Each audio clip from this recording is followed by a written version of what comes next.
Hello, this is Joe Delvask. Can we recognize the letters that are associated with the characters that we see before us in the Chinese characters a bit more quickly?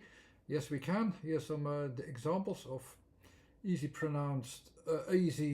written down characters, which doesn't look too complicated, and that you can still associate it a bit more easy to see if this also matches the orientations that the letters really are about what kind of focus each letter is, and what's the content around it, and so on. And we'll do that more quickly because that's the way how to perform this more easily as well, in a more practical way immediately on the spot. Let's see what we have, and I will have just one example, a last example. This is more like a three-word expression to make it a little more complicated. But first, let me show you also all the letters that I have with some pattern that will make it more easy to recognize what's my focus actually in each letter. In the A it is always centered, the O is going outside, the U it's going back inside, the A it leads to something.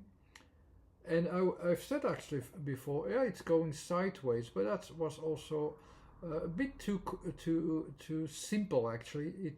There is also that arrow underneath, so it leads to something. It's underneath. Also the E, there's also this direction, so it's not just a taking apart of something. There's also this direction that most often it will come in. This new idea will be added to it.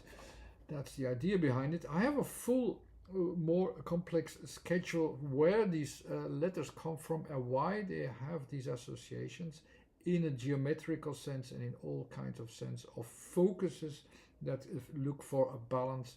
Also in a geometrical way with horizontal, vertical, diagonal, and with space and time.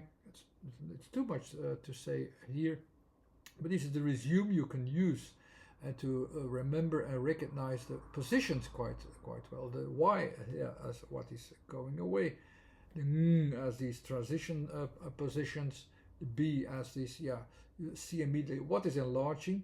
If it's even more enlarging with more elements, it's enfolded. As the M, it's just a part that you focus upon. You use the T. If there's a part that you see, okay, this is growing a bit differently, you use the L. If things are changing from within, you use the N. If you look at the border or where are the limits of your focus, that's the K.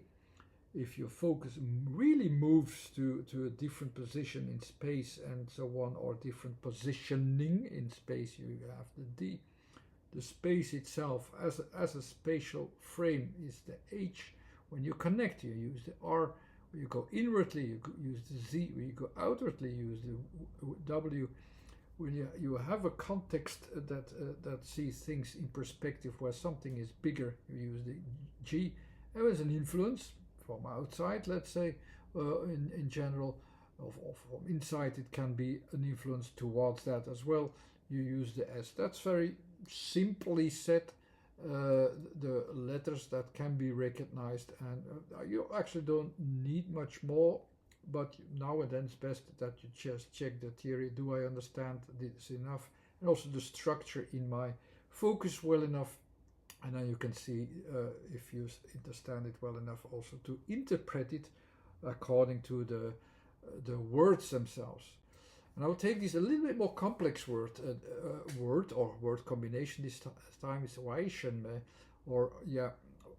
which literally, actually, if you really literally see it, it is like for what is different and that which is, or for what reason is this? This is more like the question, and the more simplified idea of what this means in English is simply why.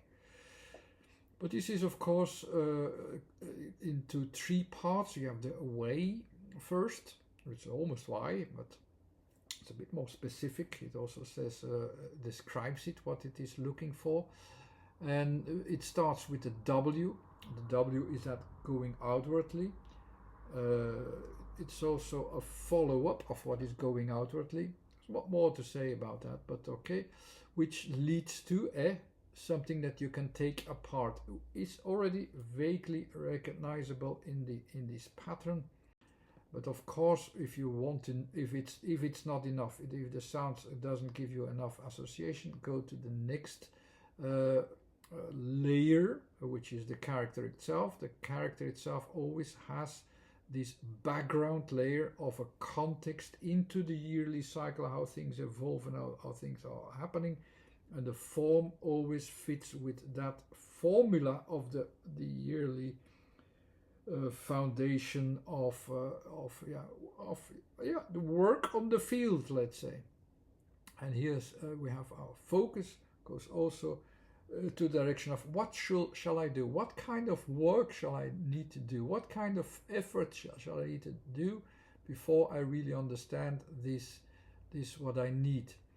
And the way itself, when you look at the character, it's almost like it is about this focus of the transformation process and what you as an effort can take out at the moment in winter or in the moment of a new engagement. So 4 already. So we have this arrow in almost every character in the background as well, which is also in the Japanese scripts you can recognize them very well. It is transformation. I go for it, but I have to adapt. So I'm taking also always a step back to be sure that I'm landing back on my feet on the foundation and the grounding of where I can stand firm again. And this needs an adaptation, and that's that transformation process is always there at the background. But back to the character, that's what's lying in the background.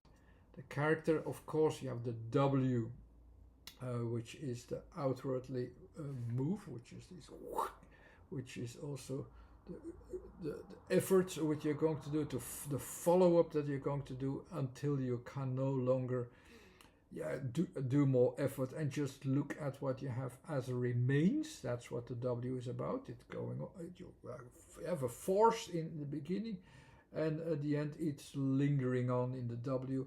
And the end of that process, you see what you have. And these are the 2 arrows that come out.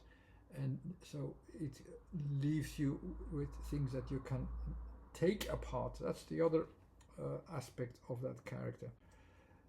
But you can recognize the characters there. It is that, I go for it and I take something out for my effort at the end of what I did, and also in a new effort which I can take in or take out from last year. So that is what the reason for this effort is doing as well. That's the way it's for a reason that you have to make this effort. I hope this is already more clear what this character is about, and I hope also already why these letters are chosen. The second one is even a bit more complex, the Shen, because you don't have the letter S and the H separately. It works somewhat together, so it's this, you sense this influence, but you take a distance also. With the H, with that space, you take a distance, and within that distance you look at what is fruitful and what is not. It's in the direction of what you see, what kind of differences of values are there from within, and that's what it is about. So you take the foundation first, and then you look at what do I have here now, what is different at this new point, what do we have as differences, so we take ourselves to the direction of a new point, this point, what is different there. Let's see in Shen what is different. Okay, that was a bit more complex, but I think that's still understandable. And that last one is then the me, we have the letter M, is that enfolding. So what is enfolded, and the E, what leads to. So what is enfolded and what leads to is the same way as saying that which is actually the expression and the content of that character. And together is, of course, if you really resume it, it's a more complex way of saying why, more like saying but what is really needed here, more in that sense actually. Okay, I hope this was enjoyable. it's another opportunity to learn the letters and sounds meaningfulness. If you really want to look into all the possibilities of the combining of the letters, and also the previous theories that has been described before, you can read them all in the sounding form.